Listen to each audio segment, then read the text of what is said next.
My wife said, "You're not man enough to fight for the company you built." She sneered after her family voted me out. I just nodded. The next morning, their own lawyer called her, his voice shaking. The vote, it didn't remove him. It just triggered Article 11, Section B. God help us all. So this happened last week and I'm still processing everything. I've been staring at my laptop for 3 hours trying to figure out where to even start. My therapist says writing it down might help. My lawyer says don't post anything online. But honestly, after what just went down, I don't really care anymore about playing it safe. I'm 54 years old. My name is David Peterson and I built Peterson Tech Solutions from absolutely nothing. And when I say nothing, I mean nothing. I started in my parents' garage in Phoenix back in 1997 with a broken Dell laptop I'd bought at a pawn shop for $200. A folding table from Costco, and a dream that probably seemed ridiculous to everyone who knew me. I was 26 years old, working the night shift at a warehouse, and spending every free hour teaching myself to code. The internet was still new enough that if you were smart and hungry, you could carve out a space. I saw an opportunity in industrial automation software, boring stuff that made factories run smoother. Not sexy, not glamorous, but necessary. The kind of necessary that makes money. Those first 5 years were brutal. I'm talking ramen noodles for dinner, sleeping 4 hours a night,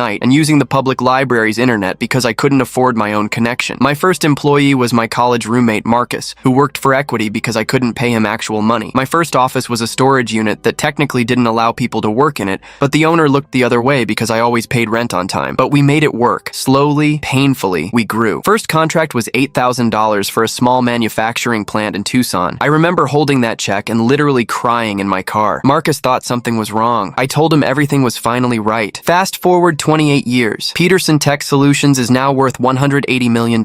We've got 340 employees across 4 states. We've automated systems for some of the biggest manufacturers in the country. That broken laptop in a garage turned into something my 26-year-old self couldn't have imagined in his wildest dreams. And somewhere along the way, I met Sarah. That's where this story really begins, I guess. Part 1. How it all started falling apart. I met Sarah 8 years ago at a tech conference in San Diego. She was 24, working as an events coordinator for some startup that folded 6 months later. Long auburn hair, bright smile, and this energy that made you feel like you were the most interesting person in the room. After spending 20 years married to my work, barely dating, always too busy for relationships, Sarah felt like a thunderstorm. Sudden, intense, impossible to ignore. We got married 14 months later. Fast, I know. Everyone said it. My lawyer said it. Marcus said it. He was my best man and gave the most awkward toast in wedding history because he clearly didn't approve. My daughter Emma, who was 19 at the time and away at college in Seattle, didn't even come to the wedding. She sent a card that just said, "Be careful, Dad. Love you." I should have listened. The first year was good. Great, even. Sarah was attentive, interested in the business, always asking questions about how things worked. She'd bring lunch to the office, sit in on meetings, get to know the staff. I thought she was genuine.